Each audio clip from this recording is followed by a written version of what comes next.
You've likely done this before. Sitting in your kitchen with a cup of coffee, checking your portfolio balance. You run some quick numbers, multiply by 4%, divided by 12, compare it to your spending. And you end up just as uncertain as always. It's probably enough. I think we're okay. We'll figure it out. Here's the issue. That math doesn't give you a clear answer because you actually need two numbers, not just one. By the end of this video, you'll know both. If we haven't met before, my name is Sunok Jin. I'm a certified financial planner. I lead a team of advisors who serve pre-retirees and business owners across the country. The framework I'll share is one I use with clients every week. It's simple and practical, and it should take less than an hour to apply to your own situation. Let's get started. Here's a problem with one big number. You've heard the questions before. How much do I need to retire? Do I have enough? Am I ready? And somewhere along the way, someone told you the answer was a single figure. $1 million, $2 million, some multiple of your final salary. Whatever it was, it became the number in your head. The problem is that one big number can't really answer your question. It's all or nothing. You either have it or you don't.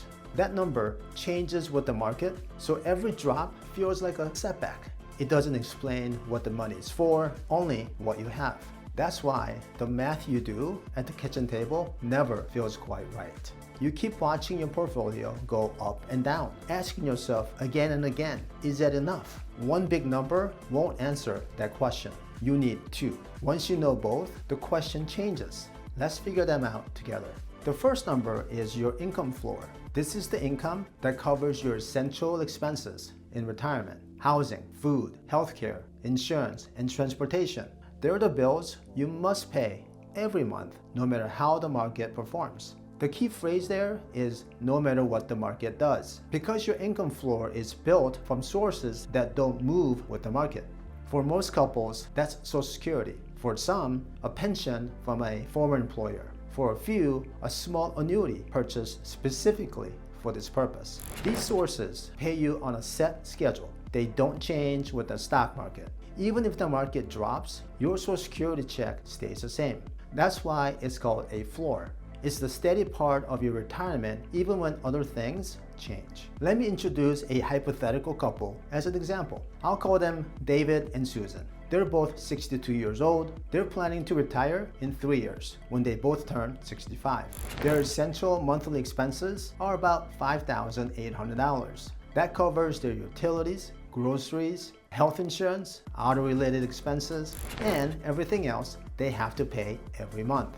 When they claim Social Security at their planned age, Dave's benefit will be about $2,600 a month. Susan's will be about $1,600 a month. Together, that's $4,200 a month. David and Susan have no pension. They have no annuity, just Social Security. So their income floor is $4,200 a month, but their essential expenses are $5,800. That leaves a $1,600 gap each month. That gap needs to be filled by their portfolio.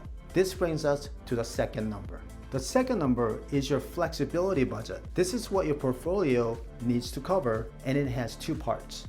Part one is the gap between your income floor and your essential expenses. For David and Susan, that's $1,600 a month or about $19,200 a year. That has to come from their portfolio month after month for the rest of their retirement. The second part is everything beyond the essentials.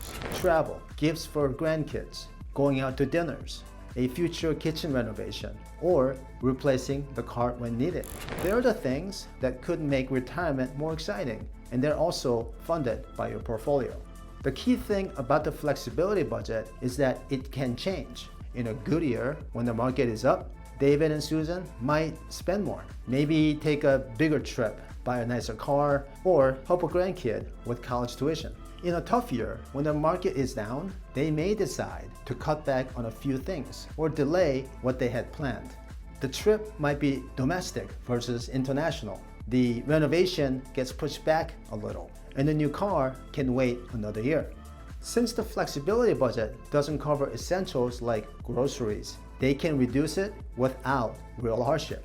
The essentials like keeping the lights on and paying property taxes are already covered by the income floor. The flexibility budget is what shapes your retirement lifestyle, and that's the part you control. Now let's do the math for David and Susan. Their portfolio is $1.1 million. For illustrative purposes, I'm going to use a 4% annual distribution rate.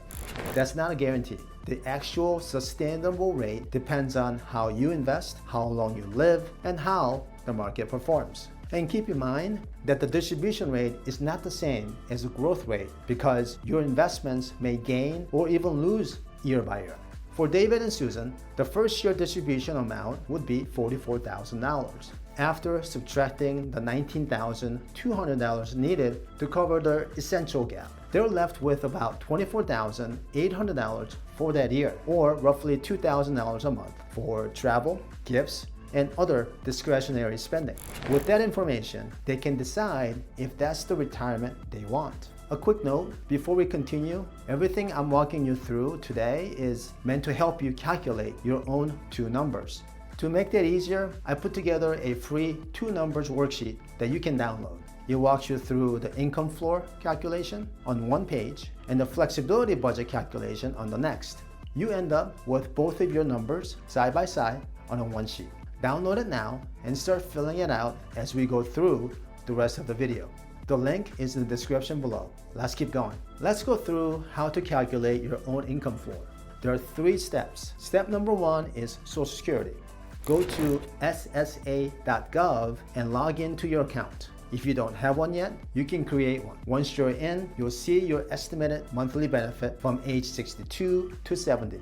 Go ahead and save the report or download it. Write down the number for the age you are planning to claim. If you have a spouse, do the same for them. Add the two numbers together. That's the Social Security portion of your income floor. Step 2 is any pension you have coming. If you worked for a company or the government that offered a defined benefit pension, you should have paperwork or online portal showing your expected monthly benefit at retirement. Add that to the Social Security number. If you don't have a pension, skip this step. Step 3 is any other guaranteed income you already own. This might be an annuity you have purchased in the past.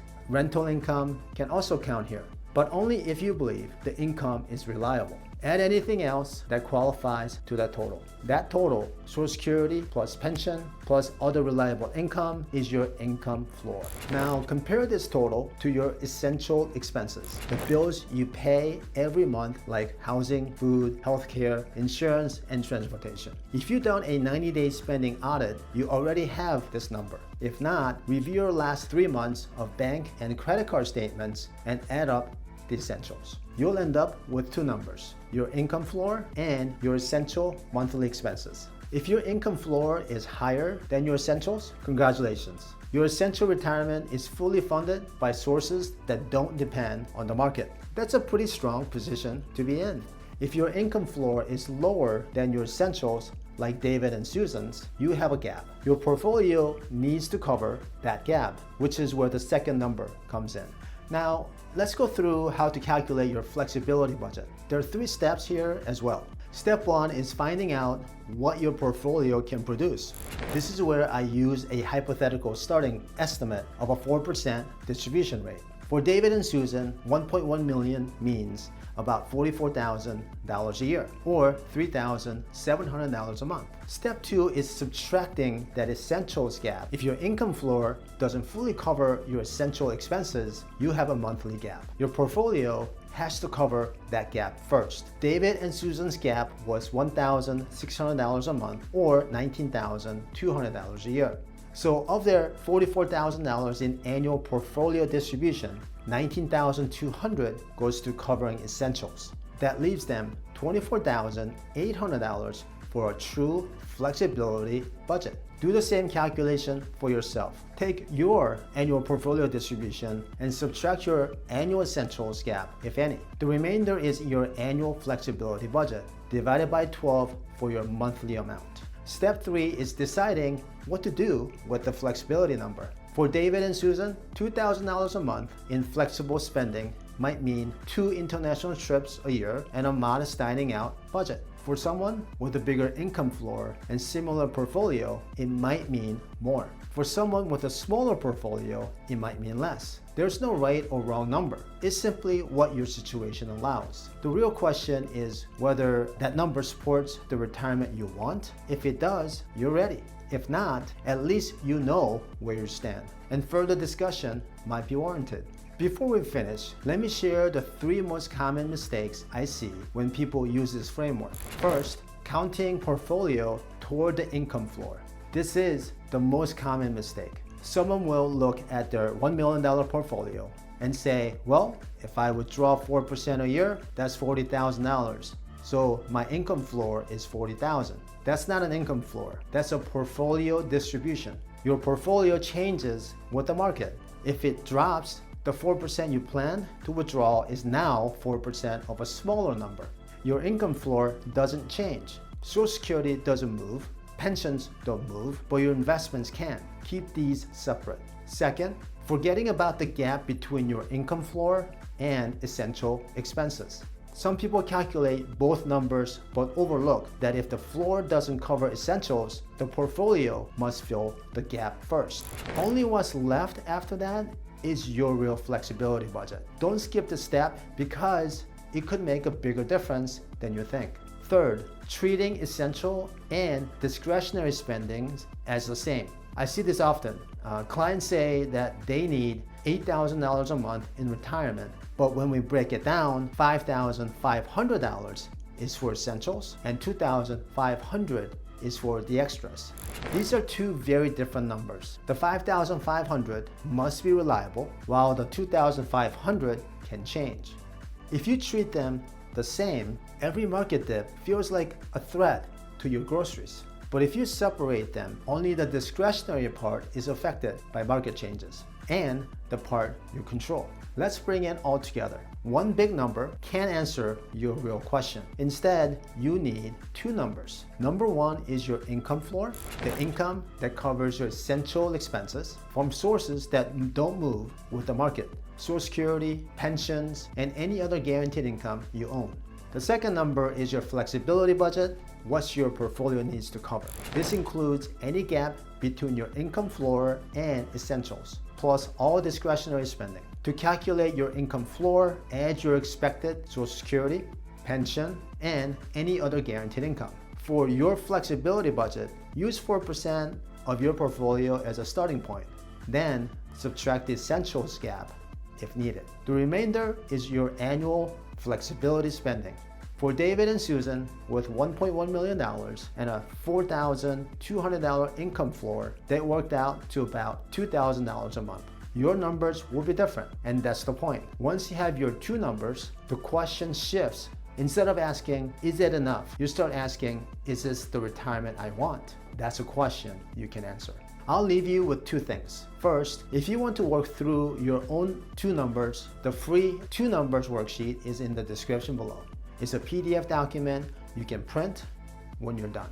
It walks you through both calculations, step by step. Second, if and when you're ready to go through the full picture, whether that's next week or next year, the link to schedule a free planning conversation is in the description. We can review your 2 numbers together, see where you stand, and discuss what fits your situation. Whether you reach out now or later, knowing your 2 numbers gives you a strong foundation for your retirement plan. Thank you for watching. See you in the next video.